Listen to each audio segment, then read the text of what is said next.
ABS PGT Hindi के इस class session में आप सभी विद्यार्थियों का एक बार फिर से बहुत बहुत अभिवादन। और शुरू करते हैं आज वितान भाग 1 से बेबी हालदार की आत्मकथा आलो अंधारी, जो मूल रूप से बंगला में लिखी गई है। ये उसका हिंदी अनुवाद है और उसके कुछ ही अंश हैं, पूरी आत्मकथा नहीं है। लेकिन एक बार मैं आप लोगों से एक बात कहना चाह रही थी कि आप लोग पूरे पाठों को एक बार जरूर सुनिएगा, और क्योंकि सभी टीचर सभी शिक्षक अपने स्तर से तैयारी कर रहे हैं। पहली बार बदले हुए पैटर्न पर, बदले हुए पाठ्यक्रम पर परीक्षा होने जा रही है। तो अगर आपने पाठ को अच्छी तरह से सुना है, पढ़ा हुआ है, उससे संबंधित कोई भी प्रश्न आ जाएगा तो आप कर लीजिएगा। तो बिना देर के, समय बहुत मूल्यवान है इस समय, तो हम चलिए शुरू करते हैं पाठ को। मैंने पहले पीडीएफ से इस पाठ की रिकॉर्डिंग करने की कोशिश की, लेकिन मैं 2 बार फेल हो चुकी हूँ, नहीं हो पा रहा है, बार बार खराब हो जा रहा है वीडियो, इसलिए ये मैं सीधे सीधे रिकॉर्डिंग करने जा रही हूँ। इस भगवान से प्रार्थना है कि ये अच्छी तरह से इस बार हो जाए।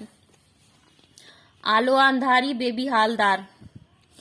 मैं अब अपने किराए के घर में रहती थी।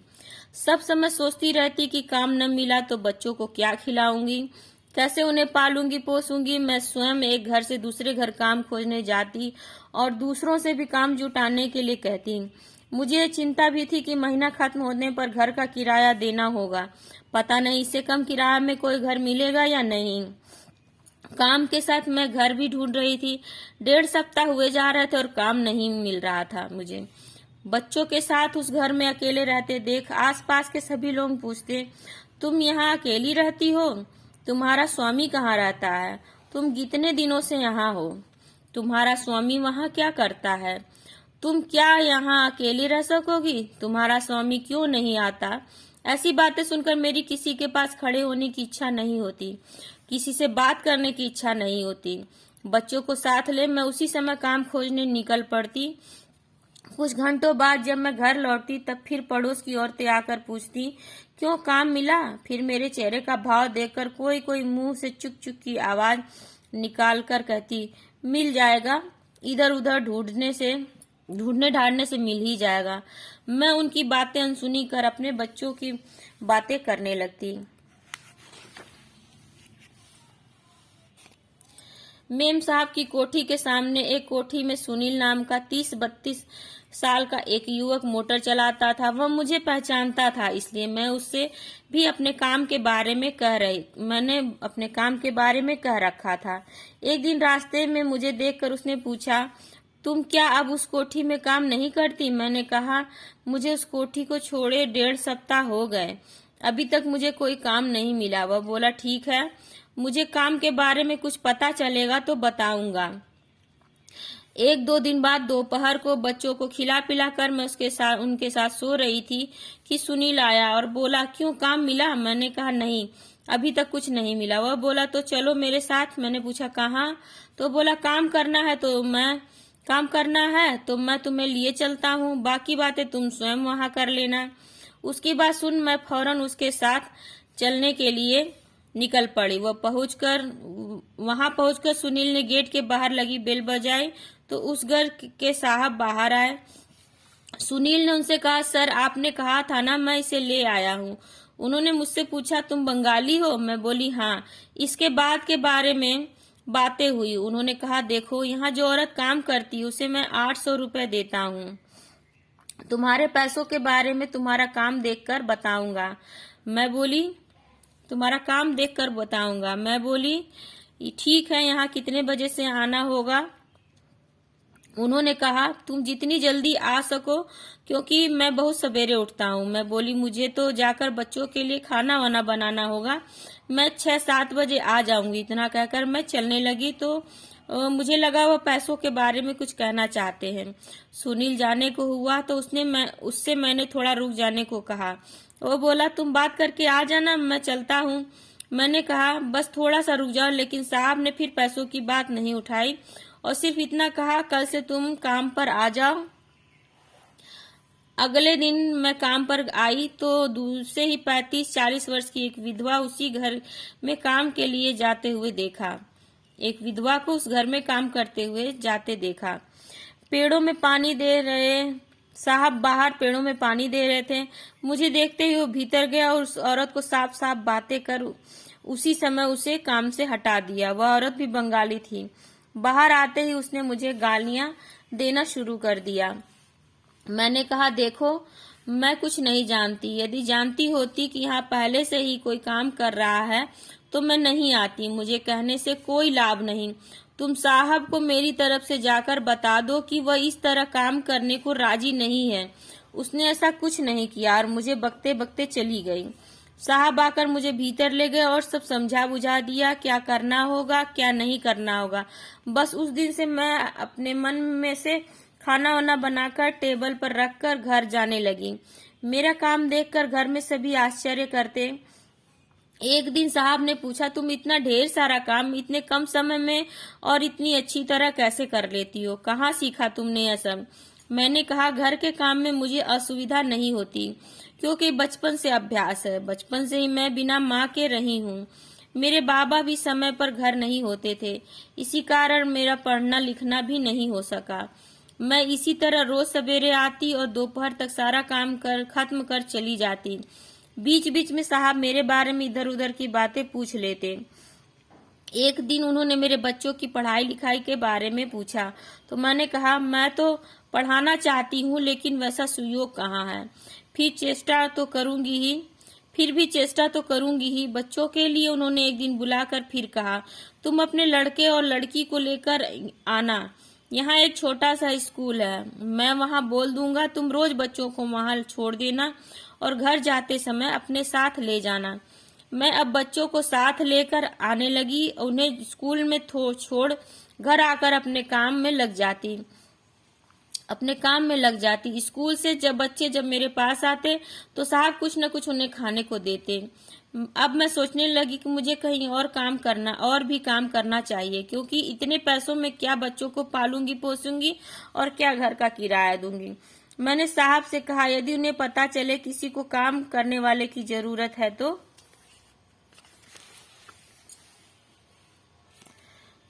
तो मुझे बताए। उन्होंने कहा कि आसपास पता करो, मुझे बताएंगे, लेकिन मुझे अब कहीं काम ढूंढने नहीं जाना। फिर भी मुझे अपना यह घर तो छोड़ना ही होगा। यह सोचकर अपने दादा लोगों के पास आसपास ही घर ढूंढने गई। घर मिल भी गया। उसी दिन पुराना घर छोड़ मैं उसमें चली आई। इस घर का भाड़ा तो 500 रुपए ही था, लेकिन टट्टी पेशाब के लिए बाहर जाना होता था। मैंने सोचा, जब सब इसी तरह रह रहे तो मैं क्यों नहीं रह सकूंगी। वहां भी लोग मेरे बारे में सब कुछ जानने की चेष्टा करते और मुझे लेकर तरह तरह की बातें करते। कोई मुझसे अच्छा व्यवहार करता तो कोई नहीं, कोई मुझे अच्छी सलाह देता तो कोई मुझे देख दबी जबान से कुछ कहने लगता। इन सब बातों से मुझे कुछ लेना देना नहीं था। मैं सवेरे उठकर बच्चों को खिला पिला कर रेडी करती और घर में ताला लगाकर उनके साथ निकल पड़ती। मैं एक ही कोठी में काम करते कैसे अपना काम चलाऊंगी और कैसे घर का किराया दूंगी, इस बात को लेकर लोग आपस में खूब बातें करते। मैं स्वयं भी चिंतित थी कि मुझे एक कोठियों में काम नहीं मिला तो इतने पैसों में गुजारा कैसे होगा। मैं रोज साहब से पूछती कि किसी ने उन्हें काम के लिए कुछ बताया क्या। वह मेरा प्रश्न कोई और बात कर टाल देते, लेकिन उन्हें देखकर मुझे लगता जैसे वह नहीं चाहते कि मैं कहीं और भी काम करूं। शायद इसी वजह से वह मुझसे यह सब होगा या नहीं। शायद वह सोचते हो रहे हो कि मुझसे वह सब होगा कि नहीं, और होगा भी तो उसमें बच्चों की पढ़ाई लिखाई ठीक से नहीं चल पाएगी। शायद इसीलिए उन्होंने एक दिन हठात मुझसे पूछा, बेबी, महीने में तुम्हारा कितना खर्चा हो जाता है। मैं शर्म से कुछ नहीं बोली और उन्होंने भी दोबारा नहीं पूछा। मुझे सवेरे जल्दी उठकर बिना कुछ खाए पिए काम पर आना पड़ता था। खाना वाना बनाकर मैं घर जाती और वही सब काम वहां जाकर करती। साहब कहते तो कुछ नहीं, लेकिन कभी कभी कुछ ऐसा कर बैठते जिससे मैं जान जाती कि उनके मन में मेरे लिए माया है। सवेरे उनके यहाँ जाने पर कभी देखती कि वह बर्तन पोंछ रहे हैं तो कभी उन्हें झाड़ू लेकर जाले ढूंढते देखती। देखती। मैं पूछती कि उन्हें यह सब करने की क्या दरकार है, तो वह इधर उधर की का कोई बहाना बनाकर बात टाल देते। उनके यहाँ काम करने में मुझे बहुत सुख मिलता। वहाँ कोई भी मेरे काम को लेकर कुछ नहीं कहता। कोई यह तक नहीं देखता कि मैं कुछ कर भी रही हूँ या नहीं। मुझे सवेरे देखते ही साहब का चेहरा खिल उठता, लेकिन वह बोलते कुछ भी नहीं। वह जिस तरह से मुझे देखते, उससे मुझे लगता कि जैसे सोच रहे हो कि इस बेचारी को किस अपराध के पीछे अपना घर परिवार छोड़ बच्चों के साथ यहाँ अकेले रहने को बाध्य होना पड़ा। उन्हें तब तक जितना मैं जान सकी थी, मुझे लगता कि कहीं मुझे दुख न पहुंचे। इस डर से वह मुझसे इस तरह की कोई बात नहीं करते थे। वह कुछ कहना शुरू करते, फिर अचानक चुप हो जाते। कुछ दिनों बाद एक दिन हठात उन्होंने पूछा, अच्छा बेबी, यह तो बताओ कि यहाँ से जाकर तुम क्या करती हो? मैंने कहा, मैं जाते ही खाना बनाने में लग जाती हूँ और साथ ही बच्चों को नहलाती धुलाती हूँ। फिर उन्हें खिला पिला कर सुला देती हूँ। तीसरे पहर उनके साथ थोड़ा घूमती घामती हूँ और शाम को संध्या पूजा कर उन्हें पढ़ने बिठा देती हूँ। रात में उन्हें खिलाना पिलाना और सुलाना और सवेरे जल्दी से जल्दी यहाँ के लिए निकल पड़ना। बस यही है मेरे सारे दिन का काम। वो बोले, अच्छा फिर जो तुम और काम ढूंढ रही हो तो उसके लिए तुम्हें समय कहाँ है, कहाँ से मिलेगा? मैं बोली, इसी में से निकालना होगा, और नहीं तो क्या, बिना किए और कोई चारा भी तो नहीं। इस पर उन्होंने कहा, देखो, यदि मैं तुम्हारी कुछ मदद कर दूं तब तो तुम कहीं और काम नहीं करोगी ना। उनकी बात सुन मैं सोचने लगी, वो मेरा कितना ख्याल रखते हैं, कितना मुझे चाहते हैं। उन्होंने फिर पूछा, क्यों, क्या हुआ? मैंने कुछ बताया नहीं। क्या सोच रही हूँ मैं? बस कुछ भी तो नहीं।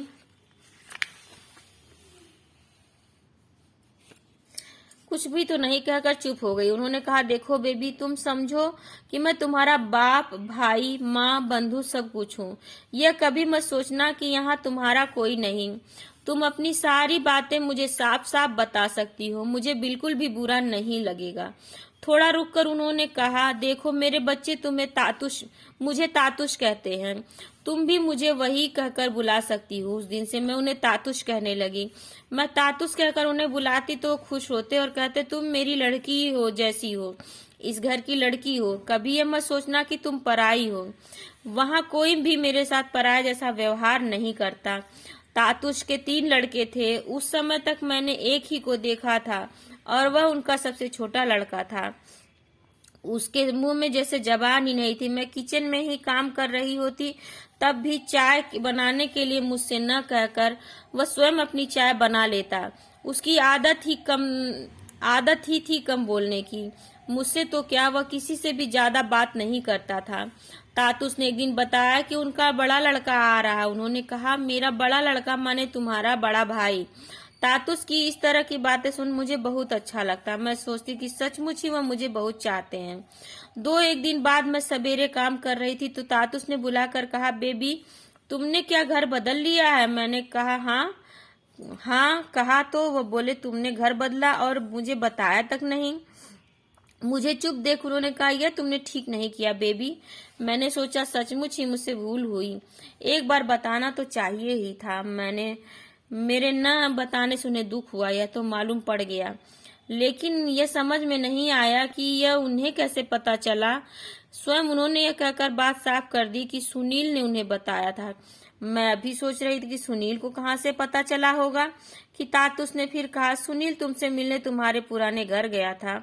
वहां तुम्हें न देख उसने आसपास के लोगों से पूछा तो पता चला कि तुम कहीं चली गई हो। तातुस ने आगे बताया कि सवेरे वह दूध लेने गए थे तो सुनील मिला था। उन्हें देखकर सुनील ने पूछा, बेबी, क्या आपके यहाँ काम नहीं करती तातुस? तातुस के पूछने पर कि वह ऐसा क्यों सोच रहा है, सुनील ने कहा, बेबी अब वहाँ नहीं रहती जहाँ पहले रहती थी, इसलिए मैंने सोचा वह शायद अब आपके पास नहीं है। तातुस मुझसे बोले, सुनील नहीं बताता तो मुझे कुछ पता ही नहीं चलता। मुझे सुनकर बहुत बुरा लगा। मैंने सोचा सचमुच मुझसे अन्याय हुआ। वह थोड़ी देर मेरे चेहरे को देखते रहे देखते रहे। फिर पूछा, अभी जब मैंने तुम्हें बुलाया तो तुम क्या कर रही थी? मैं बोली, ऊपर डस्टिंग कर रही थी। वो बोले, तो जाओ अपना काम करो। मैं डस्टिंग करने ऊपर चली गई। वहां एक कमरे में 3 अलमारियां किताबों से भरी हुई थीं। उन्हें देखकर हमेशा मेरे मन में यह बात उठती थी कि उन्हें कौन पढ़ता होगा। उनमें बांग्ला की भी काफी किताबें थीं। कभी कभी मैं 2-1 किताबें खोल कर भी देखती। एक दिन मैं उसी कमरे में डस्टिंग कर रही थी कि तातुस वहां पहुंच गए। उन्होंने देखा कि मैं बंगला की कोई किताब उलट पुलट रही हूँ। उस दिन उन्होंने मुझसे कुछ नहीं कहा। अगले दिन जब मैं सवेरे काम पर आई और चाय बनाकर उन्हें देने गई तो उन्होंने पूछा, तुम कुछ पढ़ना लिखना जानती हो? सुनकर मैं मन महसूस कर रह गई और वो एक ऊपरी हंसी हंसकर जाने लगी।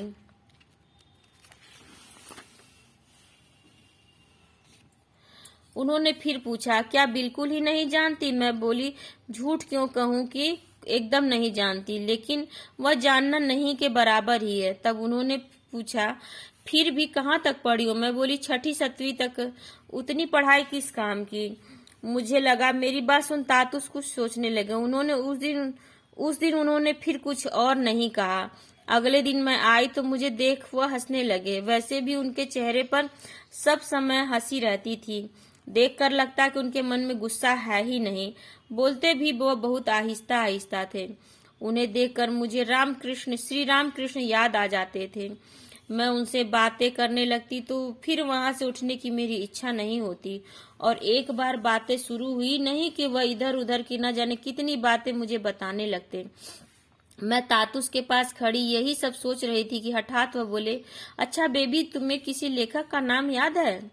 मैंने उनकी ओर देखकर हंसते हुए झट से कहा, हाँ, कई तो हैं, जैसे रविन्द्रनाथ ठाकुर, काजी नजरुल इस्लाम, शरत चंद्र, सत्येंद्र नाथ दत्त, सुकुमार राय। मैंने इन लोगों के नाम लिए तो पता नहीं क्यों तातुस मेरे सिर पर हाथ रखकर मुझे आश्चर्य से ऐसे देखने लगे जैसे उन्हें विश्वास नहीं हो रहा हो। कुछ क्षण बाद वह बोले, तुम्हें लिखने पढ़ने का शौक है?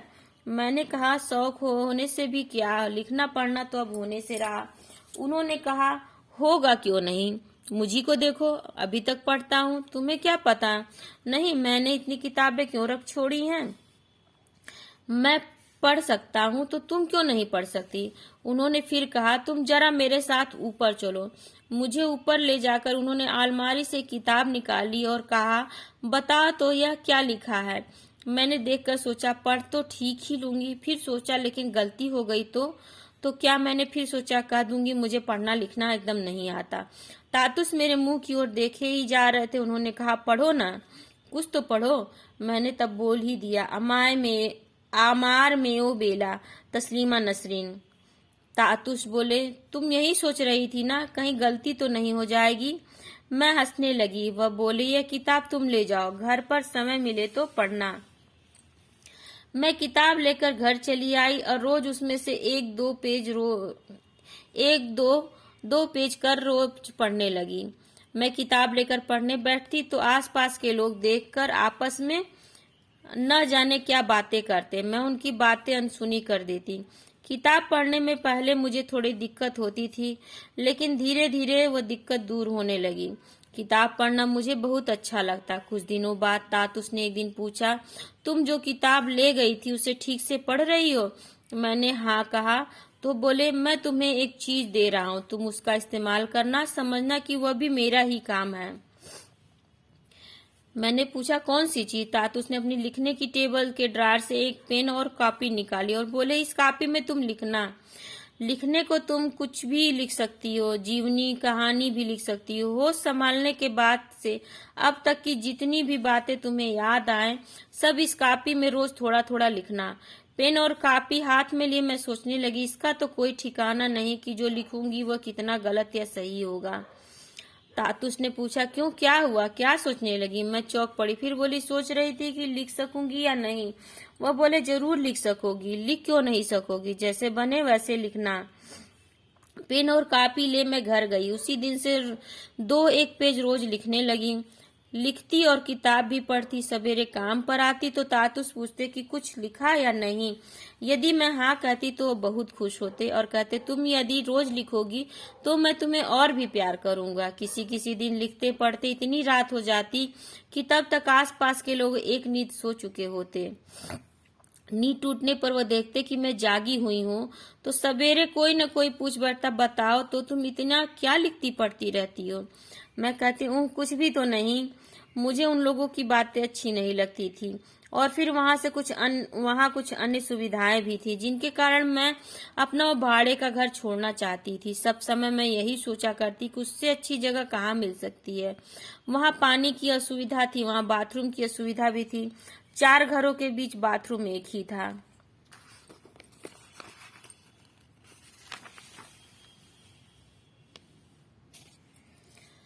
सवेरे कोई पेशाब के लिए उसमें घुसता तो दूसरा उसमें घुसने के लिए बाहर खड़ा रहता। टट्टी के लिए बाहर जाना पड़ता था, लेकिन वहां भी चैन से कोई टट्टी नहीं कर सकता था क्योंकि सुअर पीछे से आकर तंग करना शुरू कर देते। लड़के लड़कियां बड़े बूढ़े सभी हाथ में पानी की बोतल ले टट्टी के लिए बाहर जाते। अब वे वहां बोतल संभाले या सुअर भगाए, मुझे तो यह देख सुनकर बहुत खराब लगता। लड़कियों को हाथ में बोतल लिए जाते मैंने इसके पहले कभी नहीं देखा था। तातुश ने मुझसे पहले ही पूछा था, तुम जहाँ रहती हो वहाँ बाथरूम है कि नहीं? ऊपर एक बाथरूम है, तुम चाहो तो वहीं से नहा धो निपट कर जा सकती हो। उस दिन से मैं वहीं वह सब काम करने लगी। करने के बाद घर जाती। किसी किसी दिन घर पहुंचने में देर हो जाती तो मकान मालिक की स्त्री पूछने चली आती कि इतनी देर क्यों हो गई हुई। कभी कभी वह यह भी जानना चाहती कि मैं कहाँ गई थी। उसकी बात सुन मुझे बहुत गुस्सा आता। मैं सोचती कि यह भी कोई बात हुई, मैं सारा दिन काम पर रहूं और लौटूं तो बेमतलब की बातें सुनने को मिले। मैं क्या किसी की बांदी हूँ कि वह सब सुनना ही पड़ेगा? घर का भाड़ा देने में तो मैं नागा नहीं करती, तो फिर मेरे कहीं जाने से इन लोगों को इतना दर्द क्यों होता है? और मैं जाती भी कब थी? समय ही कहाँ था मेरे पास। काम करके लौटती तो लिखने पढ़ने बैठ जाती। कभी कभी सविता से जरूर मिलाती, वह मेरी एक पुरानी कोठी की सहेली थी। उसके यहाँ से लौटने में कभी देर हो जाती तो सभी मुझे ऐसे देखते जैसे मैं कोई अपराध कर आ रही हूँ। बाजार हाट करने भी जाना होता तो वह बूढ़ी मकान मालिक की स्त्री कहती, कहाँ जाती है रोज रोज? तेरा स्वामी नहीं है, तू तो अकेली ही है, तुझे इतना घूमने घामने की क्या दरकार? मैं सोचती मेरा स्वामी मेरे साथ नहीं है तो क्या मैं कहीं घूम फिर भी नहीं सकती? और फिर उसका साथ में रहना भी तो न रहने जैसा है। उसके साथ रहकर भी क्या मुझे शांति मिली? उसके होते हुए भी पाड़े के लोगों की क्या क्या बातें पाड़े का अर्थ होता मोहल्ला, मैंने नहीं सुनी। जब उसी ने उन बातों को लेकर उनसे कभी कुछ नहीं कहा तो मैं आंख मुंह बंद किए चुप न रह जाती तो क्या करती? जब मेरे स्वामी के सामने वहां के लोगों के मुंह बंद नहीं होते थे तो यहाँ तो बच्चों को लेकर मैं अकेली थी। यहाँ तो वैसी बातें और भी सुननी पड़ती। मैं काम पर जाती आती तो आसपास के लोग एक दूसरे को बताते कि इस लड़की का स्वामी यहाँ नहीं रहता, यह अकेली ही भाड़े के घर में बच्चों के साथ रहती है। दूसरे लोग यह सुनकर मुझसे छेड़खानी करना चाहते हैं, मुझसे बातें करने के लिए चेष्टा करते और पानी पीने के बहाने मेरे घर आ जाते। मैं अपने लड़के से उन्हें पानी पिलाने को कहकर कोई बहाना बनाकर बाहर निकल आती। इसी तरह जब बच्चों के साथ कहीं जा रही होती तो लोग जबरदस्ती न जाने कितनी तरह की बातें करते, कितनी सीटियां मारते, कितने ताने मारते, लेकिन मुझ पर कोई फर्क नहीं पड़ता। मैं उनसे बचकर निकल जाती। तातुस के यहाँ जब पहुंचती और वहां बताते कि उनके किसी बंधु ने उनसे मेरे पढ़ाई लिखाई के बारे में पूछा है तो खुशी से मैं वह सब भूल जाती जो रास्ते में मेरे साथ घटता। तातुस के कुछ बंधु कोलकाता और दिल्ली में थे जिन्हें वह मेरे पढ़ने लिखने के बारे में बताते रहते थे। वे लोग भी चिट्ठियां लिखकर या फोन पर तातुस से मेरे संबंध में जब तब पूछते रहते थे। एक दिन मैं बैठी घर में अपने बच्चों से बातें कर रही थी कि तभी मकान मालिक का बड़ा लड़का आकर दरवाजे पर खड़ा हो गया। मैंने उससे बैठने को कहा, बस वो बैठ तो गया तो उठने का नाम ही ना ले। उसने बातें चालू की तो लगा वे कभी खत्म नहीं होंगी। उसकी बातें ऐसी थी कि जवाब देने में मुझे शर्म आ रही थी। मैं उससे वहां से चले जाने को भी नहीं कह पा रही थी और स्वयं भी बाहर नहीं जा सकती थी, क्योंकि वह दरवाजे पर ऐसे बैठा था कि उसके बगल से निकला ही नहीं जा सकता था। मैं समझ रही थी कि वह क्या कहना चाह रहा है। ऐसे में उसकी बातों को मैं अनसुना न करती तो क्या करती। मैंने सोचा अब मेरा भला इसी में है कि इस घर को भी जल्दी से जल्दी छोड़ दूं। उसकी बातों से यह साफ हो गया कि मैं यदि उसके कहने पर चलूंगी तब तो उस घर में रह सकूंगी, नहीं तो नहीं। नहीं तो नहीं। मैंने सोचा यह क्या इतना सहज है? सहज है तो क्या इसी से मुझे हर किसी घर में कोई मर्द नहीं है तो क्या इसी से मुझे हर किसी की कोई भी बात माननी होगी? मैं कल ही कहीं और घर ढूंढ लूंगी। मैं अपने काम पर जाती रही और साथ साथ में घर भी ढूंढती रही। एक दिन काम पर से मैं घर लौट रही थी तो देखा मेरे बच्चे रोते रोते दौड़ते चले आ रहे थे। मेरे पास आकर वे बोले, मम्मी मम्मी जल्दी चलो, हमारा घर उन्होंने तोड़ दिया। बच्चों की बात से मैं चौंक पड़ी कि यह क्या हो गया। मैंने कहा चलो चलकर देखती हूँ। वहां पहुंचकर देखा कि सचमुच ही घर का सारा सामान बाहर बिखरा पड़ा है। वह सब देखकर मैं सिर पकड़कर बैठ गई और सोचने लगी कि बच्चों को लेकर अब मैं कहाँ जाऊं, इतनी जल्दी दूसरा घर भी कहाँ मिलेगा। बच्चों को अपने पास बिठाए मैं रोने लगी। उन्होंने सिर्फ मेरा ही घर नहीं तोड़ा था, आसपास जो और घर थे उन्हें भी तोड़ डाला था। लेकिन उन घरों में कोई न कोई मर्द, बड़ा लड़का, स्वामी जरूर था, जबकि मेरे यहाँ होते हुए भी कोई नहीं था। इसलिए मेरा सामान अभी तक उसी तरह बिखरा पड़ा था, जबकि दूसरे घरों के लोग अपना सामान एक जगह सहेज कर नया घर खोजने निकल गए थे। हमें छोड़ वहां बस कुछ ही लोग और बचे थे। वे इसलिए रुक गए थे क्योंकि मेरे बच्चों से उन्हें मोह था। मुझे बच्चों से उन्हें मोह था और घर की वैसी हालत में वे उन्हें अकेला नहीं छोड़ना चाहते थे। मैं रो रही थी और मुझे रोते देख मेरे बच्चे भी रोने लगे थे। ऐसे समय में मेरी मदद को सामने आने वाला मेरा अपना कोई नहीं था। पास ही मेरे दो दो भाई रहते थे। उन्हें मालूम था कि मैं कहाँ रहती हूँ। उन्हें यह भी मालूम था कि वहाँ के सभी घर तोड़ दिए गए हैं। फिर भी वे मेरी खोज खबर लेने नहीं आए। मैंने सोचा माँ होती तो देखती मैं आज किस हाल में हूँ। पता नहीं मेरे भाग्य में अभी और कितना कष्ट और कितना दुख भोगना लिखा है। उस दिन फिर कहीं घर खोजना खाजना नहीं हुआ। रात 7-8 बजे भोला दा आया। वह मुसलमान था और पास में ही रहता था। उसका घर भी तोड़ दिया गया था। वह हम लोगों की तरफ का रहने वाला था और मेरे भाइयों और मेरे बाबा को भी जानता था। मेरे बच्चों से उसे बहुत लगाव था। भोला दा ने कहा, इस तरह बच्चों के साथ रात में तुम अकेली कैसे रहोगी? इतना कहकर वह वहीं हम लोगों के पास बैठ गया। उस हालत में क्या किसी को नींद आ सकती थी? उस खुली गंदी जगह में हम सबने ओस में वह रात किसी तरह काट दी। सवेरे भोला दा ने कहा, तुम जहाँ काम करती हो वहाँ के साहब से बात करके देखो ना। मैंने सोचा ठीक ही तो कह रहा है। तातुस ने तो पहले ही कहा था कि रहने के लिए वह मुझे जगह भी दे सकते हैं। एक बार बात करके देख ही लूं। मैंने उससे कहा, भोला दा तुम एक बार चलकर उनसे बात कर लो ना। मेरी तो कहने की हिम्मत नहीं होती। भोला दा बोला, तो फिर चलो। मैं उसे लेकर चली आई। वह बाहर ही खड़ा रहा। मैं भीतर गई। देखा तातुस अखबार पढ़ रहे हैं। मुझे देखते ही वो बोले, क्या बात है बेबी, रोज तो तुम ऐसी नहीं दिखती, तुम्हारा मुंह सूखा सूखा सा क्यों है? मैंने उन्हें सारी बातें बता दी कि कैसे हम लोगों के घर बुलडोजर से तोड़ डाले गए और कैसे सारी रात मुझे बच्चों के साथ बाहर ओस में रहना पड़ा। मैंने उससे कहा, मेरे साथ मेरी जान पहचान का एक आदमी आया है, आपसे बातें करना चाहता है। मेरी बात सुनकर तातुस फौरन बाहर आ गए और भोला दा से बातें कर मेरे पास आए और बोले, तो तुम रात को ही क्यों नहीं चली आई? बच्चों को लेकर रात भर बाहर क्यों रही? तुम्हें रात में ही चले आना था। खैर अब बताओ कब आ रही हो? मैंने कहा, जब कहेंगे। तातुस बोले, अभी आ सकोगी? मैं राजी हो गई और घर जा एक रिक्शे में अपना सामान लाद बच्चों के साथ आ गई। रास्ते में मैं सोच रही थी कि तातुस को तो एक ही बार कहने पर तैयार हो गए, अब आगे पता नहीं क्या होगा। तातुस ने छत पर एक कमरा मेरे लिए खाली कर दिया। उस कमरे में मैं अपना सारा सामान जमा मैं खाना बनाने की तैयारी करने लगी। तातुस ने ऊपर आकर देखा तो हंसते हुए बोले, तुम आज खाना भी न बनाती तो चल जाता, नीचे तो काफी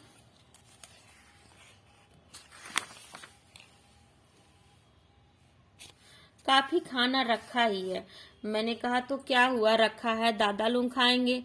तातुस बोले, रात को एक बार नीचे एक गरम गरम रोटी खिला सकोगी? अभी तक दोनों समय रोटी बनाने वाला कोई नहीं था। तुम जो खाना बनाकर जाती उसी को रात में भी खाना पड़ता था।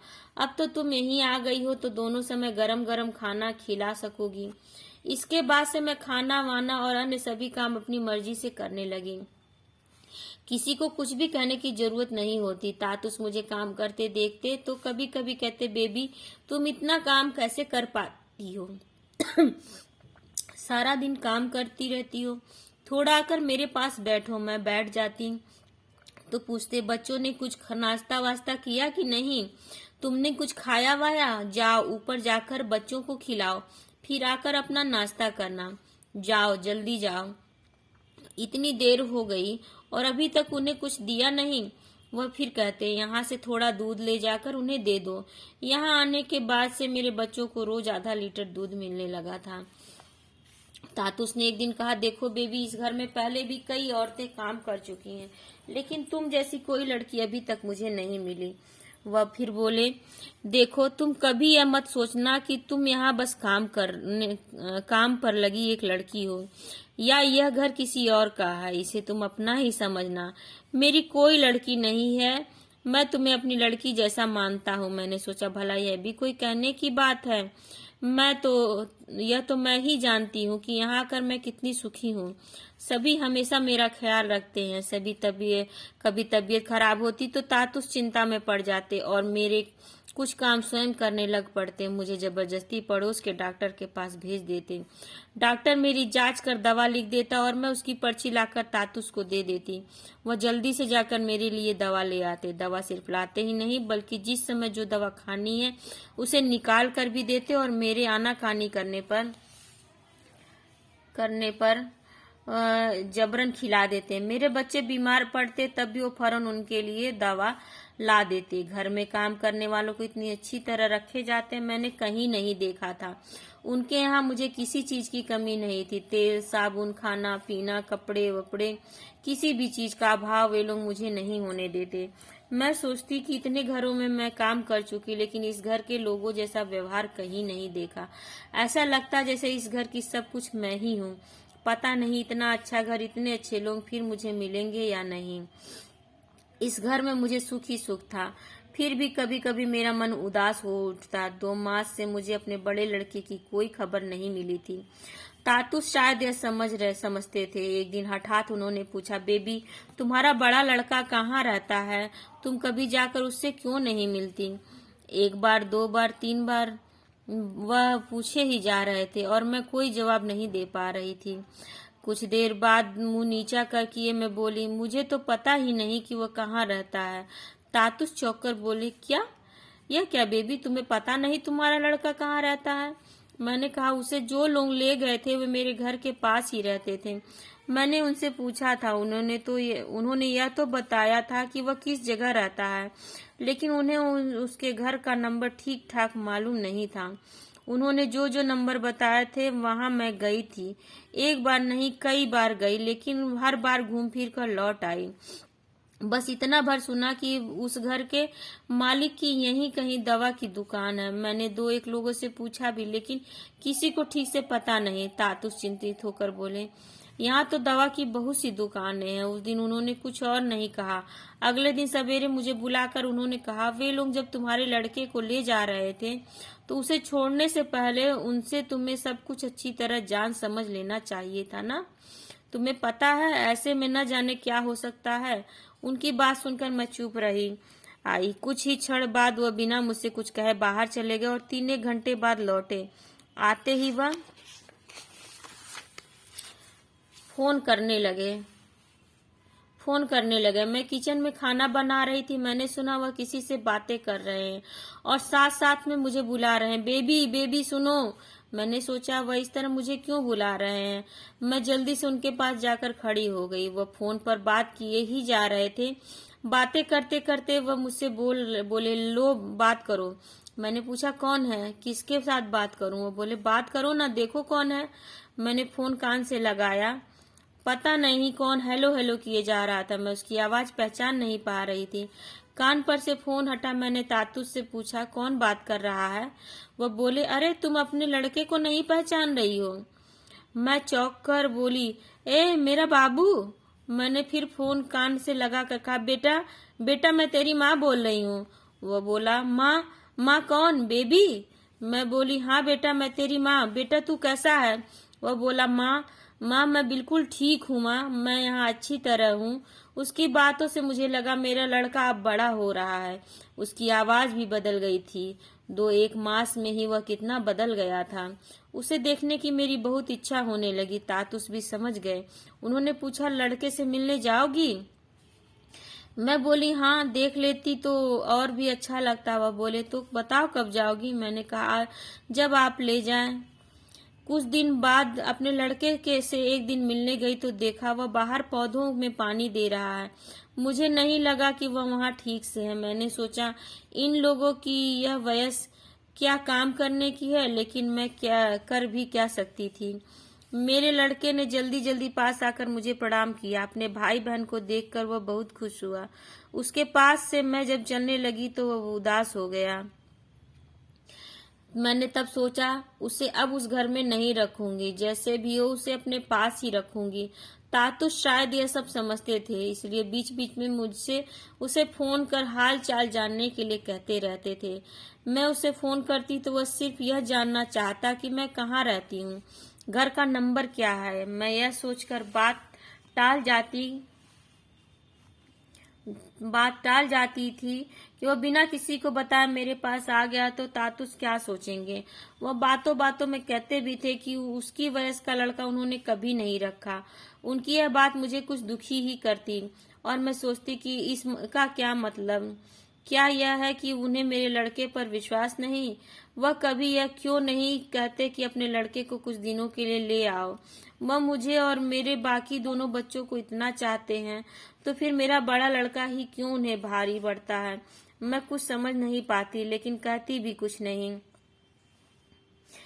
होते होते एक दिन तातुस ने स्वयं ही कहा बहुत तुम अपने बड़े लड़के को काली पूजा के कुछ दिनों के लिए लेकर आना। सुनकर मैं बहुत खुश हुई। वह फिर बोले उसके लिए यहीं कहीं काम देखो जिससे वह रोज तुमसे मिलजुल सके। लेकिन बेबी जानती हो बच्चों से काम कराना गैर कानूनी है। उसे वहां से छुड़ा लाना चाहिए। उसके लिए ऐसी किसी जगह काम देखो जहां रहते रहते वह कोई और काम या कुछ लिखना पढ़ना भी सीख सके।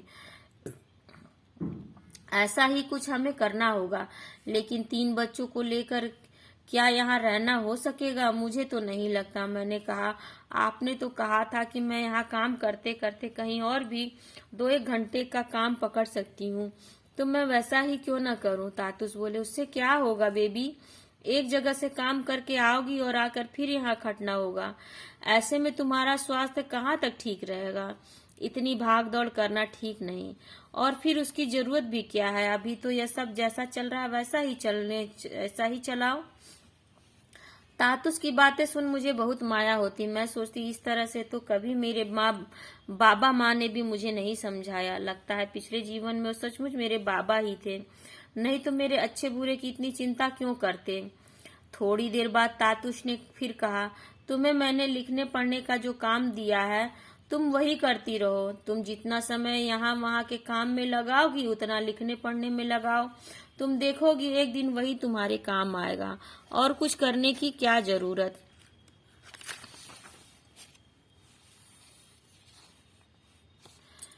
उसी से काम चलाओ ना बेबी। और फिर यह भी तो सोचो कि तुम्हारे लिखने को लेकर मेरे बंधु तुम्हारा कितना उत्साह बढ़ा रहे हैं। हमेशा कहते रहते हैं लिखती जाओ, लिखना मत बंद करना। उन्हें मालूम पड़ेगा कि तुम वह न कर बाहर जा जाकर दूसरे काम कर रही हो तो मुझे ही दोष देंगे। कुछ दिन बाद तातुस ने एक दिन मुझे बुलाया और कहा बेबी तुम अपने लड़के को वहां से ले आओ। मुझे उसका वहां काम करना बिल्कुल अच्छा नहीं लगता। वह इसी तरह दूसरों के घर काम करता रहेगा तो उसका जीवन बर्बाद हो जाएगा, यह ठीक नहीं। तातुस ने आगे कहा, मैं एक शिक्षक हूँ और मैं नहीं चाहूंगा बेबी की एक बच्चे का जीवन इस तरह नष्ट हो जाए। बेबी, तुम आज ही जाकर उसे ले आओ। मैं उसी दिन जाकर अपने लड़के को ले आई। तातुस उसके लिए कोई अच्छी जगह ढूंढने लगे, कोई ऐसी जगह ढूंढने लगे जहां रहकर वह घर का काम करते करते कोई हुनर या लिखना पढ़ना भी सीख सके। ऐसा घर लेकिन मुश्किल से ही मिलता था। मेरे पास अब मेरे तीनों बच्चे थे, फिर भी मैं खुश नहीं थी। मैं सोचती, हम लोगों को खिला पहना तो वह रहे ही हैं, और कितना करेंगे हमारे लिए। मुझे सचमुच बहुत बुरा लगता। मैंने तय किया, जब तक मेरा बड़ा लड़का मेरे पास है तब तक मैं थोड़ा हिसाब से चलूंगी। जितना खाना पहले बनाती थी उतना ही अब भी बनाऊंगी। तातुस समझ गए थे कि खाने पीने को लेकर मैं उलझन में हूँ। वह मुझे अपने सामने ही खाने को कहने लगे। कभी कभी वह स्वयं प्लेट में खाना निकाल मुझे देते और उसी समय खा लेने को कहते। उन लोगों का ऐसा स्नेह देख कभी कभी मैं सोचने लगती कि मेरा इतना सुख अभी तक कहाँ था। मैंने इतने घरों में काम किया, लेकिन इस घर जैसे लोग कहीं नहीं देखे। इसके पहले जहाँ भी मैं रही वहाँ काम के लिए मुझे महीना मिलता था, यहाँ वैसा कुछ नहीं था। तातुस कहते, बेबी, मैं यह समझकर तुम्हें पैसे नहीं देता कि महीना दे रहा हूँ। तुम यह कभी मत सोचना कि मैं तुम्हें उस हिसाब से पैसे देता हूँ। तुम बस यही समझो कि तुम्हें जेब खर्च दे रहा हूँ। मेरा जेब खर्च तब थोड़ा बढ़ गया जब तातुस के छोटे लड़के अर्जुन दा के 2 बंधु और भी वहां रहने लगे। अर्जुन दा के वे बंधु भी बहुत अच्छे थे। वे भी मुझे चाहते थे। मेरे बच्चों से भी बुला बुला कर वे बातें करते। उनमें से एक का नाम सुखदीप था और एक का नाम रमण। अर्जुन दा से मुझे वे ही ज्यादा अच्छे लगते, और क्यों न लगते। उन्हें चाय पानी या खाने के लिए कुछ भी चाहिए तो फट से मुझसे कहते, जबकि अर्जुन दा ऐसा नहीं कि किसी चीज की दरकार होने पर भी वह कुछ नहीं कहता, बस बिस्तर में लेटा रहता। मैं स्वयं उसके पास जाकर पूछती, अर्जुन दा, कुछ ला दूं, चाय पानी खाने को कुछ? वह सिर्फ सिर हिलाकर कभी हाँ करता तो कभी ना। उसके बंधु ऐसे नहीं थे। वे मुझे अपने जैसा मानते थे और मैं भी उन्हें अपना ही समझती थी। दोनों में सुखदीप दा कम बातचीत करने वाला था। मुझे लगता वह शर्माता है। रमण दा दूसरी तरह का था। वह इस घर को बिल्कुल अपना समझकर रहता था। वह मुझे काफी कुछ सिखाता भी। खाने की कई चीजें बनाना मैंने उससे सीखा। वह मुझे मेरे बच्चों के बारे में भी बातें करता। वह कहता, देखो अभी वे छोटे हैं, अभी उनका शैतानी करने का समय है। तुम्हें थोड़ा सावधान रहना होगा। उनकी पढ़ाई लिखाई पर भी नजर रखनी होगी। उन्हें सब समय खेलने मत दो, नहीं तो उनका पढ़ना लिखना चौपट हो जाएगा। रमण दा पहले सोचता था कि मेरे कोई लड़की नहीं है, तीनों बच्चे लड़के हैं। मेरी लड़की का खेलना कूदना धीरे धीरे कुछ दूसरी तरह होता जा रहा था और कभी कभी वह लड़कियों के कपड़े भी पहनने लगी थी। रमण दा की भूल उस दिन दूर हुई जब उसने मेरी लड़की को एक गुड़िया लिए खेलते देखा। उसने तातुस से पूछा, बेबी, का यह लड़का है या लड़की? इसके हाथ में तो गुड़िया है। तातुस बोले, क्यों, तुम्हें मालूम नहीं? ये तो बेबी की लड़की है। रमण दा ने तब हंसकर कहा, तभी तो, और मैं समझ बैठा था कि यह भी लड़का ही है। रमण दा और सुखदीप दा के आने से घर में थोड़ी चहल पहल बढ़ी थी, लेकिन कुछ ही समय के लिए, क्योंकि जल्दी उन दोनों ने काम पर जाना शुरू कर दिया। इस बीच मेरा बड़ा लड़का भी मेरे पास से चला गया, क्योंकि उसे एक ऐसे घर में तातुस ने काम दिला दिया जहां साहब लोगों ने उसे पढ़ाने का भरोसा दिलाया। और मेरा छोटा लड़का और लड़की भी पढ़कर देर से घर लौटते, क्योंकि अब वे बड़े सरकारी स्कूल में जाने लगे थे। अर्जुन दा और सुखदीप दा काम पर से लौटकर फौरन सोने चले जाते। तातुस ने एक दिन मुझसे कहा, तुम बच्चों को लेकर रोज पार्क में थोड़ा घूम आ सकती हो। बच्चे वहां खेलेंगे और तुम्हारा भी मन बहलेगा। उनकी बात मान मैं रोज शाम को बच्चों के साथ वहां जाने लगी। पार्क में बहुत सी बंगाली औरतें आती थीं। वे वहां उन घरों के बच्चों को घुमाने लाती थी जहां वे काम करती थीं। उनमें से कई मुझे देख मेरे पास आती और कुछ इस तरह की बातें पूछती, तुम बंगाली हो? तुम्हारा घर कहाँ है? तुम यहाँ अकेली रहती हो? तुम्हारा स्वामी कहाँ है? वह सब तुम्हारे साथ नहीं रहता? वहाँ कई जवान लड़के भी आते और उनमें बंगाली भी होते। वे मुझसे बातचीत करना चाहते और मौका न मिलता तो मेरे बच्चों को बुला बुला कर उनसे बातें करते। कोई यदि स्वयं आए और मुझसे बात करना चाहे तो उससे बात न करना कैसे संभव है। फिर भी ऐसे लोगों से मैं अधिक बातें नहीं करती और न ही अपने बारे में कुछ बताती, क्योंकि बात करने के पीछे उनका आशय क्या है यह मैं समझ जाती। तातुस ने भी मुझसे कह रखा था कि जब भी कभी मैं बाहर घूमने निकलूं तो अनजान लोगों से ज्यादा बातें न करूं। तातुस ने ठीक ही कहा था। मैं भी वैसा ही सोचती थी और देखती भी थी। लोग बातों बातों में ऐसी ऐसी बातें पूछने लगते जिनके जवाब देने की मेरी एकदम इच्छा नहीं होती। बीती पुरानी बातें फिर से मन में लाना मुझे अच्छा नहीं लगता। यह सब देख सुनकर अब मेरी बाहर निकलने की ही इच्छा नहीं होती, लेकिन बच्चों की खातिर जाना ही पड़ता। एक दिन पार्क में मैंने एक लड़की को एक बच्ची के साथ देखा। उसे मैं पिछले कुछ दिनों से देख रही थी।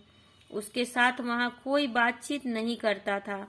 वह बच्ची को लेकर आती और उसी के साथ खेल खाल कर चली जाती। वह पार्क में आती तो कुछ एक लड़के उसे देखकर आपस में हंसी मजाक करते। वह किसी की ओर देखती तक नहीं थी और देखने में नेपालियों जैसी थी, लेकिन उस बच्ची से वह बांग्ला में बातें करती थी, जिससे मुझे लगता कि वह बंगाली हो सकती है। उसकी वयस 20-22 की रही होगी और साफ मालूम देता था कि उसका ब्याह नहीं हुआ। उसे देखकर मुझे बहुत माया होती। मैं सोचती कि इतनी बड़ी लड़की को काम के लिए अकेले इतनी दूर क्यों आना पड़ा होगा। मैंने उसे आवाज देकर बुलाया तो खुशी खुशी मेरे पास आकर खड़ी हो गई। मैंने उसका हाथ पकड़ उसे अपने पास बिठा लिया और पूछा, तुम क्या बंगाली हो? उसने हाँ कहा और फिर नाम पूछने पर उसने अपना नाम सुनीति बताया। उस दिन से उससे मेरा अच्छा मेल जोल हो गया और हम एक दूसरे से रोज पार्क में मिलने लगे। किसी दिन न मिल पाने से हम दोनों उदास हो जाते। सुनीति ने बचपन से ही में ही अपने माँ बाबा को खो दिया था। जिस दिन उसका जन्म हुआ उसी दिन उसकी माँ नहीं रही और जब वह 1 वर्ष की हुई तो उसके बाबा की मृत्यु हो गई थी। उसे उसके मामा और दीदी माँ ने पाल पोस कर बड़ा किया था। बचपन में माँ के न रहने से कितना कष्ट होता है यह मैं जानती हूँ। सुनीति जिस दिन अपने घर चली गई उससे एक दिन पहले पार्क में मिली थी और तब तक यह मालूम नहीं था कि वह अगले दिन ही चली जाएगी। उसने मुझसे कहा था, तुम कल अपना पता लिख कर ले आना और मैं भी अपना पता तुम्हें दे दूंगी। मैं अगले दिन अपना पता लेकर पार्क गई, लेकिन वह नहीं आई। वह चली गई। यह बात उस समय भी मेरे मन में नहीं आई थी। उसके अगले दिन भी मैंने उसे नहीं देखा। 2 दिन बाद देखा कि जिस बच्ची को लेकर वह आया करती थी वह बच्ची अपनी माँ के साथ आई है। तब मुझे लगा कि वह चली गई है। मैंने सोचा उसे शायद मुझसे मिलने का मौका नहीं मिला। वह कर भी क्या सकती थी? जिनके यहाँ रहती थी उन्हीं के कहने पर तो उसे चलना था। सुनीति के न रहने से पार्क में अब मेरा मन नहीं लगता। मैंने वहां जाना छोड़ दिया। जितना समय मैं वहां बिताती थी उतना मैं अब पढ़ने लिखने में बिताने लगी।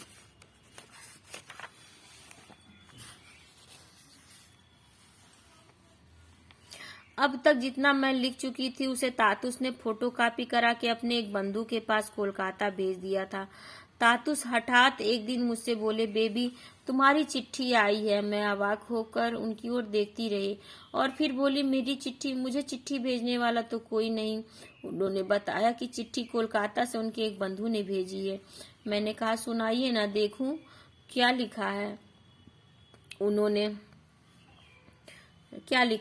तातुस ने मुझे बैठ जाने को कहा, फिर चिट्ठी पढ़कर सुनाने लगे। प्रिय बेबी, मैं बता नहीं सकता तुम्हारी डायरी पढ़कर मुझे कितना अच्छा लगा।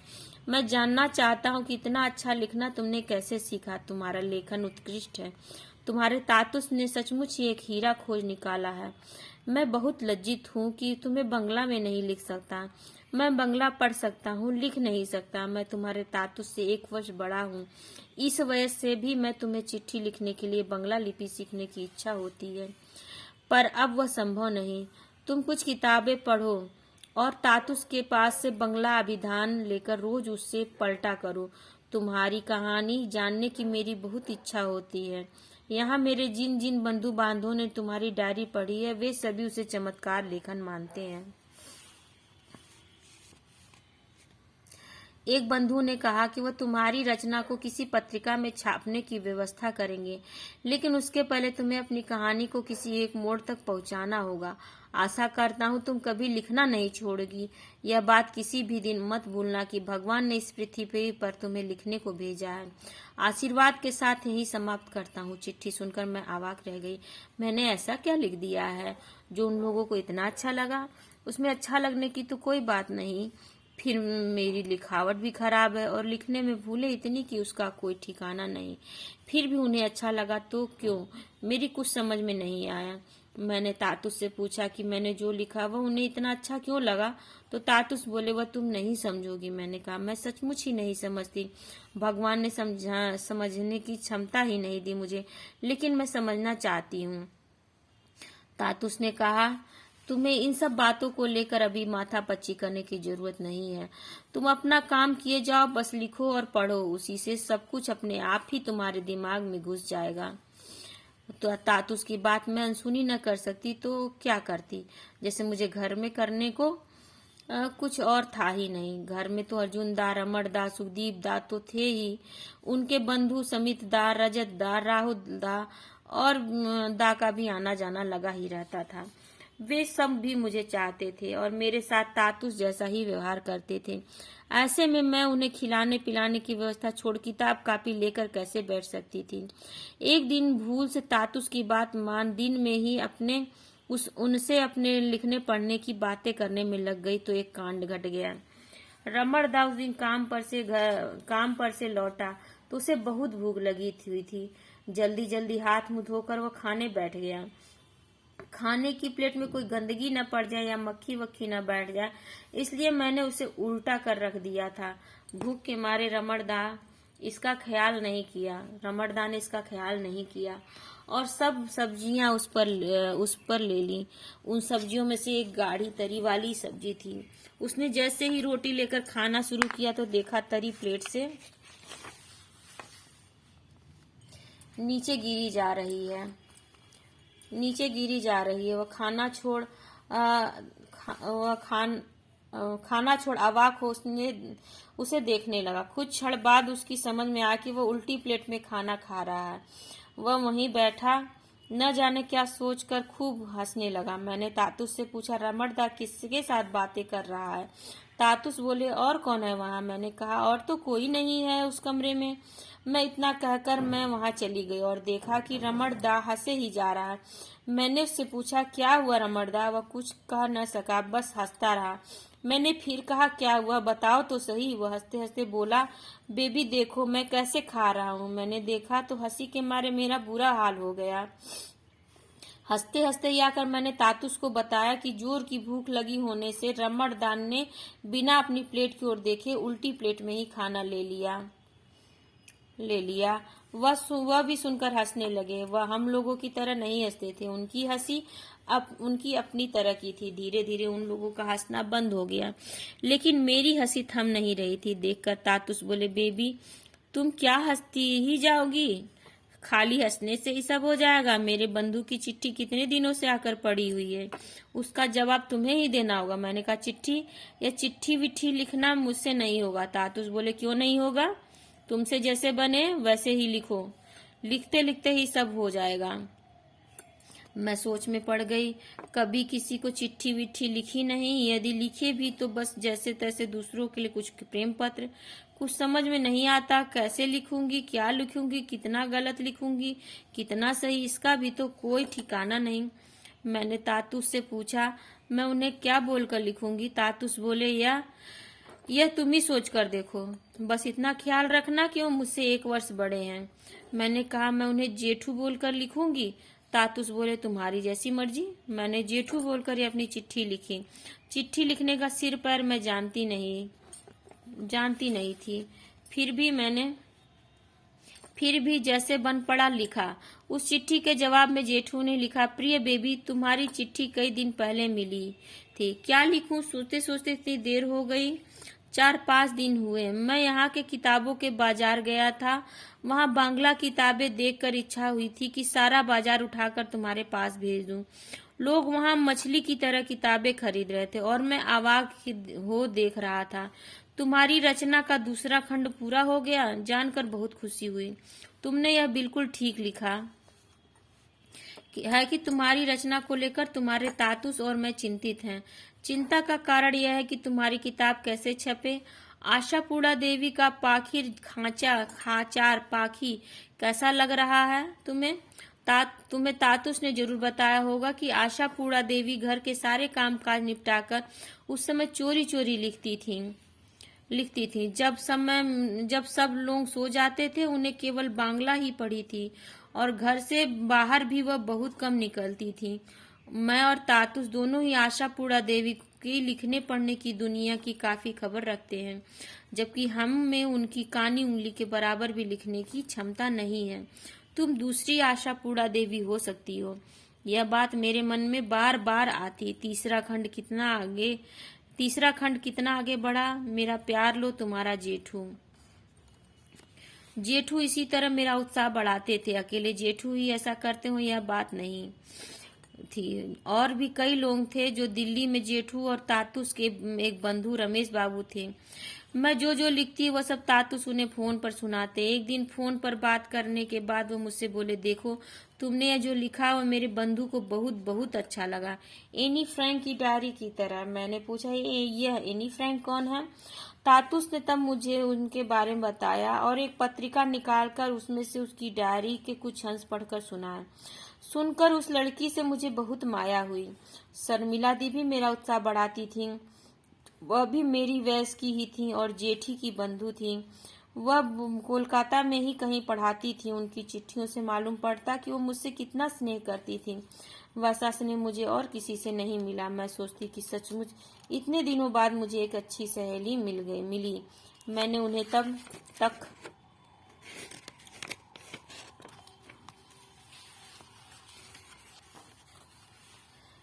उन्हें तब तक देखा नहीं था। उनकी चिट्ठियां पढ़कर बार बार इच्छा होती कि उनके साथ बातें करूं, हंसूं, खेलूं, यह करूं, वह करूं, उनसे पूछूं, शर्मिला दी, हम एक दूसरे से कब मिल सकेंगे? कभी मिल भी सकेंगे या नहीं? मिलने पर मैं तुम्हें धन्यवाद कैसे दूंगी? एक दिन घर में एक अलमारी की चीज पोंछते समय मैंने वहां एक फोटो एल्बम देखा। मैं उसे खोलकर तस्वीरें देखने लगी। उसमें अर्जुनदा के बंधुओं की तस्वीरें थीं। एक तस्वीर में जेठू थे, उनकी एक तरफ शर्मिला दी और दूसरी तरफ अर्जुनदा, और एक तस्वीर में जेठू के पास शर्मिला दी और सुखदीप दा बैठे थे। जेठू और शर्मिला दी को तब तक केवल उन्हीं तस्वीरों में देखा था, मिली कभी नहीं थी। उन्हें अपनी आंखों से देखने की बहुत इच्छा होती। शर्मिला दी जब मुझे चिट्ठी भेजती तो साथ में मेरे जवाब देने के लिए तरह तरह के सुंदर आकृतियों में सादे कागज काट कर भी रख देती। शर्मिला दी लेखिका थी। उनकी एक किताब छप चुकी थी और पत्रिकाओं में भी उनकी कहानियां छपती रहती थी। वह मुझे प्यार करती थी और मेरे बच्चों के हाल चाल पूछती रहती थी। कभी कभी मैं सोचती कि कहाँ उन जैसी पढ़ी लिखी लड़की और कहाँ मैं। चिट्ठियों में हम जो बातें करते हैं वह शायद मिलने पर न हो। फिर सोचती कि मिलने पर शायद हम दोनों और भी अधिक बातें करें। मेरा उत्साह बढ़ाने वालों में जेठू के एक बंगाली बंधु आनंद भी थे। जेठू के घर पर मेरी किताब का पहला खंड पढ़कर उन्होंने मुझे लिखा, आपकी रचना मुझे अच्छी लगी। स्वयं के जीवन की विभिन्न रमणीय घटनाओं को सहज भाव में से लेखन के माध्यम से सामने रखना बहुतों के निकट शायद संभव नहीं। अपनी इस सुंदर कोशिश को कभी बंद न करें। अभ्यास और कोशिश से संभव है कि आप हमें कुछ असाधारण दे सकें। नारी अत्याचार, असुविधा, दुर्दशा और उनके आर्थिक कष्ट के बारे में भी आप सोचें और लिखने की चेष्टा करें। मेरी शुभकामनाएं आपके साथ हैं। इस चिट्ठी के साथ आनंद बाबू ने मुझे अपना एक लेख भी भेजा था। उस लेख को पढ़कर मुझे अच्छा लगा था। वह पूरा का पूरा मेरी समझ में आ गया हो ऐसी बात नहीं थी। मेरे कहने पर तातुस ने वो मुझे समझाया था। फिर भी कुछ दिमाग में घुसा, कुछ नहीं घुसा। इतने सारे लोगों के उत्साहित करने साहस दिलाने के बाद भी मैं सोचती रहती कि कभी कुछ ठीक से लिख भी पाऊंगी या नहीं। इसी बीच एक दिन मेरे बाबा सवेरे सवेरे आ पहुंचे। मैं उस समय किचन में थी। खिड़की से मैंने एक व्यक्ति को साइकिल से उतरते देखा। मैं ठीक से पहचान नहीं पाई। उसने घंटी बजाई तो काफी देर बाद बाहर निकली। मुझे देखकर बाबा ने पूछा, कैसी है बेटा? मैं बोली, बाबू, आपके शरीर का यह हाल कैसे हो गया? बाबा बोले, यहाँ कुछ भी तो नहीं हुआ। बच्चे कैसे हैं? मैंने कहा, ठीक हैं, सब ठीक हैं, स्कूल गए हैं। मैं तातुस के पास दौड़ी गई और बताया मेरे बाबा आए हैं। तातुस बोले, उन्हें घर में बिठाओ, अपने बाबा के लिए कुछ खाना वाना तैयार करो। बाबा को मैं अपने कमरे में ले गई और पूछा, चाय बनाऊं? बोले, नहीं, रहने दो, इतनी गर्मी में चाय। मैंने जल्दी से एक गिलास शरबत बनाकर उन्हें दिया। गिलास हाथ में लिए वो बोले, तू भी थोड़ा ले बेटा। मैंने कहा, नहीं बाबू, मैंने अभी अभी चाय पी है। माँ कैसी है? वो बोले, ठीक है, तुम्हारी बहुत याद करती है। मैंने सोचा, करेगी क्यों नहीं, 2 वर्ष जो हुए जा रहे हैं और अभी तक दूरी के कारण मिलना जुलना नहीं हो सका। अभी 2-1 दिन के लिए वहां चली जाऊं तो शायद वही झगड़े फिर शुरू हो जाए। मैं अब और वही सब भोगने को तैयार नहीं। यहाँ आकर इतना तो मैं समझ ही गई हूँ कि आदमी हो या औरत, सभी अपने पेट की चिंता स्वयं करते हैं और एक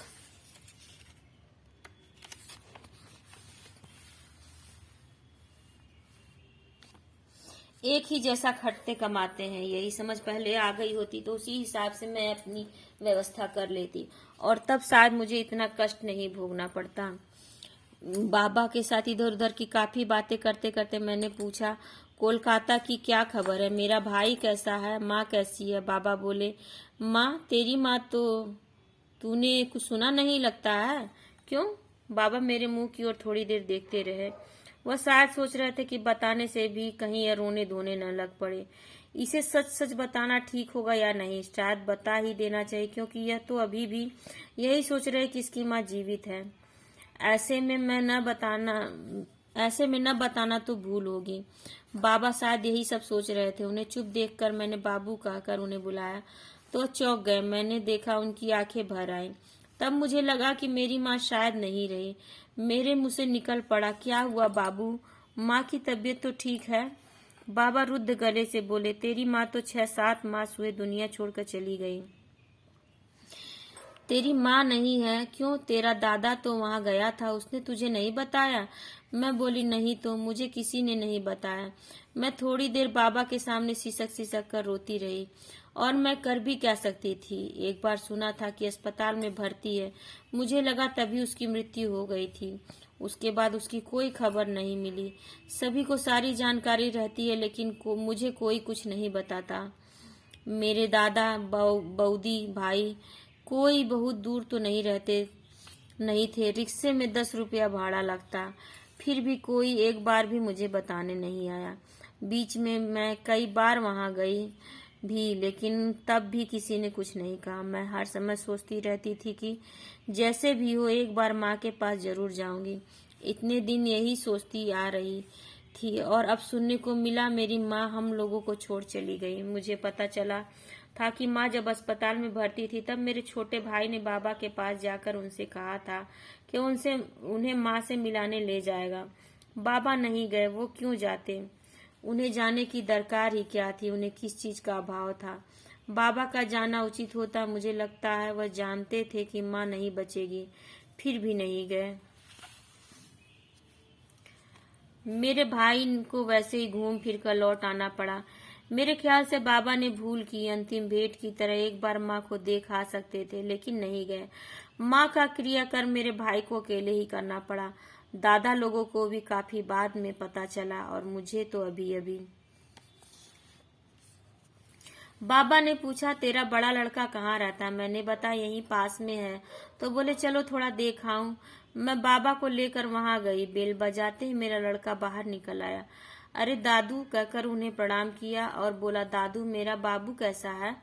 बाबा बोले, तुम्हारा बाबू ठीक है। मैंने साथ चलने को कहा था पर वह नहीं आया। भाई, मेरे लड़के को देखकर बाबा की आंखें भर आई थी। वह उससे बोले, तुम लोग और भी बड़े हो जाओ हो भाई। पहले कैसे परिवेश में थे तुम लोग? अब तुम सबको देखकर बहुत खुशी हुई। मुझसे बाबा ने कहा, तुझे अब कष्ट नहीं होगा बेटा। तेरा लड़का बड़ा हो रहा है, देखना एक दिन यही तुझे सुख देगा। बेटा अभी थोड़ा कष्ट उठा ले, बाद में इसके साथ सुख शांति से रहेगी। मेरे लड़के से बाबा बोले, दादू भाई ठीक से रहना। और इतना कहकर मेरे साथ लौट आए। बाबा हमारे यहाँ से चलने लगे तो तातुस ने उनसे कहा, आप बेबी की तरफ से निश्चिंत होकर जाएं। बाबा बोले, जब आप जैसे लोगों के पास है तो चिंता की कोई बात नहीं। चिंता करता, लेकिन अब नहीं करूंगा, क्योंकि मैंने देख लिया कि मेरी लड़की यहाँ खूब अच्छी तरह है। बाबा चले गए। उन्हें कहीं से पता चल गया था कि मैं कुछ लिख विख रही हूँ। सुनकर वह बहुत खुश हुए थे। जहाँ पहले वह मेरी कोई खोज खबर नहीं लेते थे, वहाँ अब वह जब तब फोन पर मेरा हाल चाल पूछने लगे। वह बार बार यह भी जानना चाहते कि मेरा लिखना कहाँ तक आगे बढ़ा, खत्म हुआ कि नहीं। वह मुझे अपने यहाँ आने को भी कहते और साथ में यह भी कि यदि मैं रुकना न चाहूँ तो लौट आ सकती हूँ। मेरी जाने की इच्छा नहीं होती। बाबा के जाने के बाद कई दिन मेरा मन बहुत खराब रहा। मैं पछताती कि मेरी माँ मर गई और मैं आंखों से उसे देख तक नहीं पाई। मुझे बाबा के गिरते स्वास्थ्य को लेकर भी चिंता लगी रहती। इसी बीच जेठू और शर्मिला दी की कई चिट्ठियां भी आ पहुंची थी। उनके जवाब देने की चिंता अलग से लगी रहती। चिट्ठियों के जवाब देने से दोनों खुश होंगे और मेरा मन भी बहल जाएगा। यह सोचकर एक दिन सारी चिट्ठियां लेकर मैं बैठ गई। जवाब देने से पहले उन चिट्ठियों को एक बार फिर पढ़ लेना जरूरी समझकर मैंने पहले जेठू की चिट्ठियां उठाई और किसी कहानी की तरह उन्हें पढ़ने लगी। तातुस ने तुम्हें शब्दकोश की मदद लेने को ठीक ही कहा। मेरी भी यही राय है। चिट्ठी लिखने में तुम्हें भूलें तो होंगी, लेकिन क्या इसी से तुम चिट्ठी लिखना बंद कर दोगी? बार बार जिज्ञासा करना कोई बुरी बात नहीं। जिज्ञासा होने से ही हम लिख पाते हैं। तुम्हारी कहानी क्या इधर सोई पड़ी है? तुम्हारे तातुस की तरह 9 वर्ष में खूब लिखो और मल्लेश्वरी की तरह मोटी हो जाओ, यही मेरी कामना है। तुम्हारा लेखन मुझे बहुत अच्छा लग रहा है और मुझे लगता है कि दूसरों को भी बहुत अच्छा लगेगा। अपने बंधु आनंद के कहने पर उनका यह लेख तुम्हें भेज रहा हूँ। तुम्हारे लेखन को लेकर तुम्हारे तातुस, तुम्हारे जेठू दोनों के ही सोचने विचारने का कोई अंत नहीं। सबसे अधिक खुशी की बात यह है कि पहले की तरह अब तुम्हें लिखने में कष्ट नहीं हो रहा। आशापूरा देवी की कोई नई किताब पढ़ी क्या? तुम्हारी लिखावट पहले मुझे काफी कष्ट देती थी, अब कष्ट देने की बात तो दूर, तुम्हारी लिखावट देखकर बहुत खुशी होती है। पढ़ते हुए एक बार भी तुम्हें डांटने की इच्छा नहीं होती, बल्कि बार बार शाबाश, बहुत अच्छा कहने की इच्छा होती है। भूलों की चिंता करने लगे तो एक लाइन भी लिखी नहीं जा सकती, इसलिए उसकी चिंता किए बिना लिखना होगा। बाद में अपना लिखा स्वयं ही सुधार लेना होगा। इसके बाद जिन लोगों का काम ही है लिखना पढ़ना, उनसे इसे कुछ और सुधरवाने की बारी आएगी। लिखने पढ़ने से ही लिखा जा सकता है। यह अभिज्ञता तुम्हें निश्चित ही हो गई है। तुम्हारे तातुस ने तुमसे ठीक ही कहा कि भूल होती है तो हो, फिर भी लिखो। जेठू की जितनी चिट्ठियां आती उतनी मेरी इच्छा होती कि लिखूं और भी लिखूं। शर्मिला दी मुझे हिंदी की चिट्ठी लिखती थी। उनकी चिट्ठियां सुनकर मुझे बहुत अच्छा लगता। उनकी चिट्ठियां कुछ और ही तरह की होती। मैं सोचती कि उनके यहाँ भी तो घर के काम के लिए कोई लड़की रखी गई होगी। क्या उसके साथ भी वह वैसा व्यवहार करती होंगी जैसा मेरे साथ? मुझे तो वह किसी के घर काम करने वाली लड़की की तरह नहीं देखती, और चिट्ठियां भी ठीक उसी तरह लिखती हैं जैसे अपनी किसी बांधवी को। तातुस उनकी चिट्ठियां पढ़कर सुनाते तो अपनी टूटी फूटी बांग्ला में मैं भी उन्हें लिख लेती। कभी जब मेरा मन खराब होता तो उनकी एक चिट्ठी मुझे आह्लादित कर देती। बेबी, एक बार सोचकर देखो कि आपने बाबा को तुम जैसा समझती हो वैसे वह क्यों है। इसका कारण क्या है? थोड़ा उनकी तरफ से भी सोचो, जिन्हें तुम माफ भले ही न कर सको। बेबी, जो हमें अच्छे नहीं लगते उन्हें भी माफ किया जा सकता है, और शायद वैसा करना ही भला है। यदि तुम यहाँ आओ तो हम दोनों खूब सजेंगे और खूब नाचेंगे। तुम्हें सजना अच्छा लगता है कि नहीं? मुझे तो कभी कभी अच्छा लगता है। तुम मेरे लिए सजना, मैं तुम्हारे लिए सजूंगी। हम दोनों जब एक दूसरे से मिलेंगे तो जी भर हंसेंगे। यदि हंसने की कोई बात न होगी तब भी हंसेंगे। बेबी तुम उस समय क्या आवाक नहीं रह जाती जब कोई तुम्हारा लिखा कुछ पढ़कर कहता है कि बहुत अच्छा लिखा है? और तुम क्या कभी ये सोचती हो कि इतनी कठिनाई, इतने कष्ट में बीता तुम्हारा जीवन लिखना शुरू करने के बाद से इतना सुंदर कैसे हो गया? मुझे यह बात बड़ी मजेदार लगती कि शर्मिला दी ने मेरे सजने धजने के बारे में पूछा, क्योंकि सजना धजना मुझे कभी अच्छा नहीं लगा। मैंने कितनी ही लड़कियों बहुओं को देखा था जो कहीं घूमने जाने की बात उठी नहीं कि सिंदूर की डिब्बी, पाउडर का डिब्बा, आईना, कंघी, न जाने क्या क्या लेकर सजने बैठ जाती। साड़ी पहनती तो अपनी किसी सहेली को बुलाकर पूछती है, देखो तो ठीक से पहनी है कि नहीं। अगर सहेली ने उनके मन की बात नहीं की तो ठहरो कहकर साड़ी को फिर 10 बार खोलती पहनती। और कोई कोई अपनी स्वामी से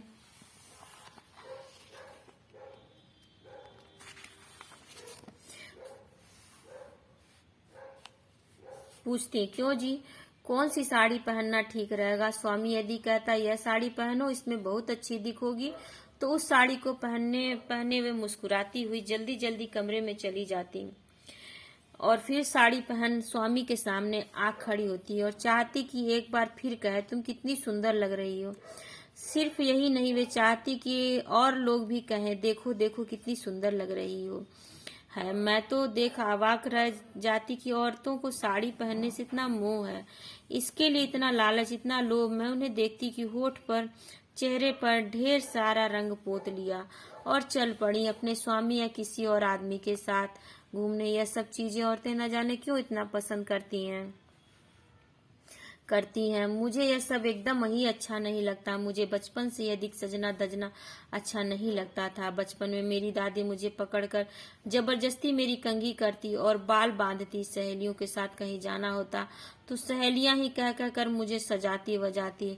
ब्याह के बाद भी इन सब चीजों का शौक मुझे नहीं हुआ। कहीं जाना भी होता तो बस जैसे तैसे कंघी कर मांग में सिंदूर लगा चल पड़ती।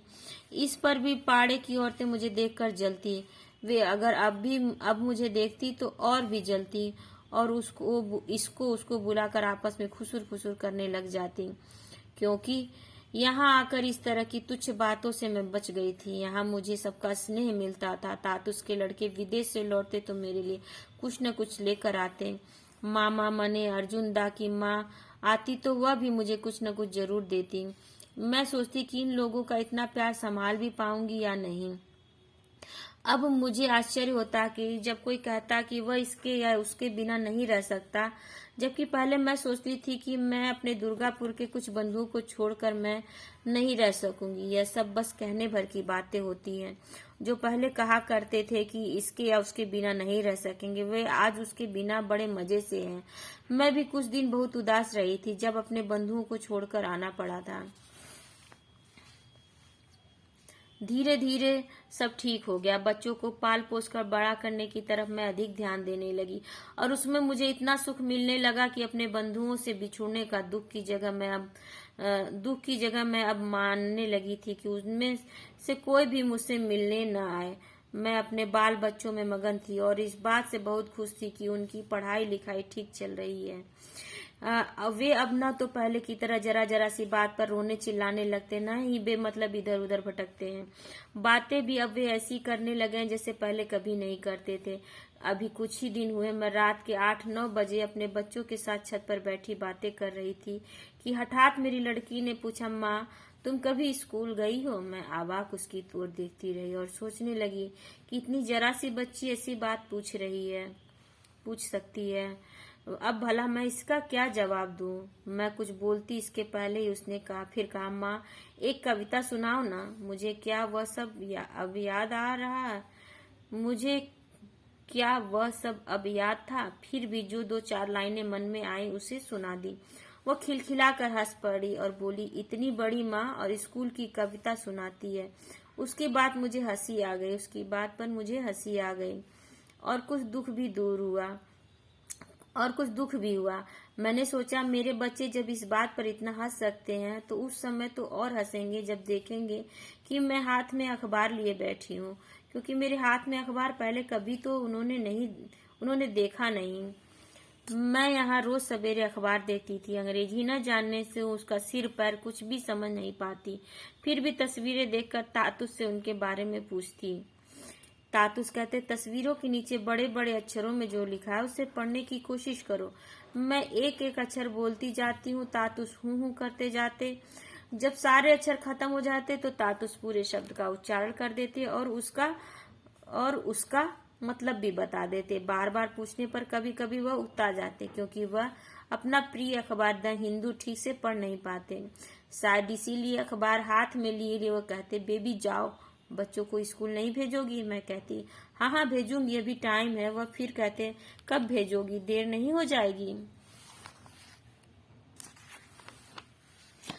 जाओ। मैं घड़ी की तरफ देखकर उठ पड़ती। बच्चों को स्कूल भेजना ही तो कोई अकेला काम था नहीं। अर्जुन दा के उठने पर उसके लिए कुछ खाना वाना भी तो बनाना होता। ठंडी रोटी वो खाता नहीं था, इसलिए गरम गरम बनाकर देनी होती थी। उसे अच्छी अच्छी चीजें खाने का शौक था। चिकन बिरयानी, पुलाव, कबाब, आलू पराठा, पुदीना पराठा, यह सब उसे अधिक पसंद था। साथ ही टोमेटो सूप, चिकन सूप, प्याज सूप जैसा कुछ भी हो तो और भी अच्छा। मैं उसका खाना उससे पूछकर ही बनाती। लोगों को कुछ बना बनाकर खिलाना मुझे हमेशा से अच्छा लगता है। मैं जब अपने स्वामी के पास थी तब भी कभी कुछ नया बनाती तो आसपास के लोगों को भी खिलाती, और इस पर से मेरा स्वामी मुझ पर बहुत गुस्सा करता। लोगों को किताबें देखकर तरह तरह की चीजें बनाकर खिलाना मुझे जितना अच्छा लगता, उतना ही अच्छा अब उपन्यास, कहानी, कविता पढ़ना और अखबार देखना लगने लगा था। अखबार देखते देखते मुझ पर जैसे उसका नशा सा चढ़ गया था। तातुस उसमें से जो कुछ मुझे बताते वह सब मेरे लिए बिल्कुल नया होता, और वैसी बातें बार बार सुनने समझने के लिए मैं रोज सवेरे गेट पर खड़ी हो अखबार आने का रास्ता देखती। उस दिन सवेरे उठने में मुझे थोड़ी देर हो गई थी। नीचे आई तो देखा तातुस स्वयं ही अखबार लाकर पढ़ रहे हैं। मैं जल्दी जल्दी किचन में गई और चाय बना लाई। उन्हें चाय देकर मैंने दूसरा अखबार उठा लिया, उसकी तस्वीर देखने लगी। तातुस बोले, तुम्हारी चाय कहाँ है? जाओ ले आओ। मैं चाय लेकर खड़े खड़े पीने लगी तो उन्होंने कहा, खड़ी क्यों हो, बैठ जाओ। मैं कुर्सी पर बैठ गई और चाय का गिलास टेबल पर रखा अखबार देखने लगी।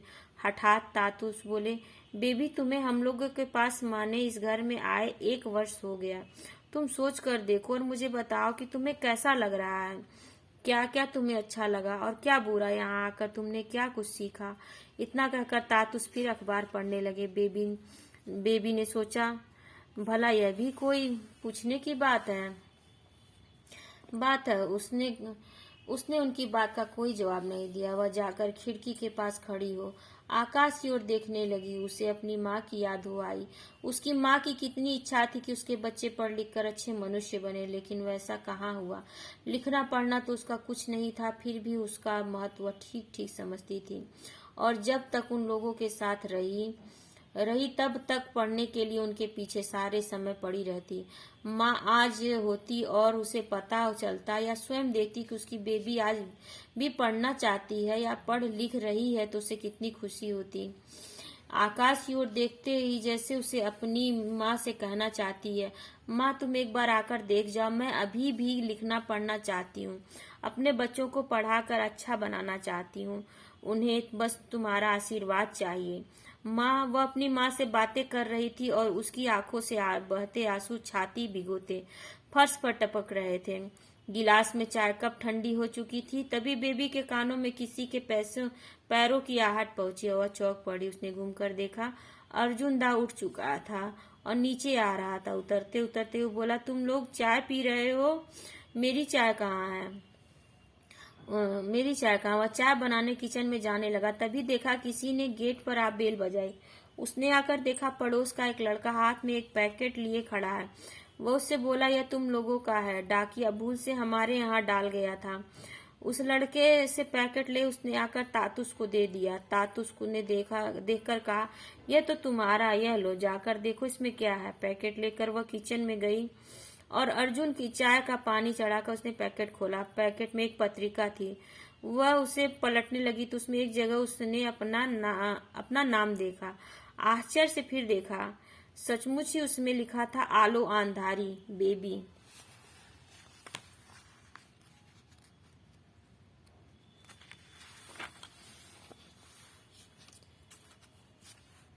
बेबी हालदार। खुशी से उसका मन हिलोरे मारने लगा। मन में ऐसी उथल पुथल में भी जेठू की वो बात याद आ गई। आशापूरा देवी दिन भर के काम निपटाकर उस समय लिखने पढ़ने बैठती थी जब सब लोग सो चुके होते थे।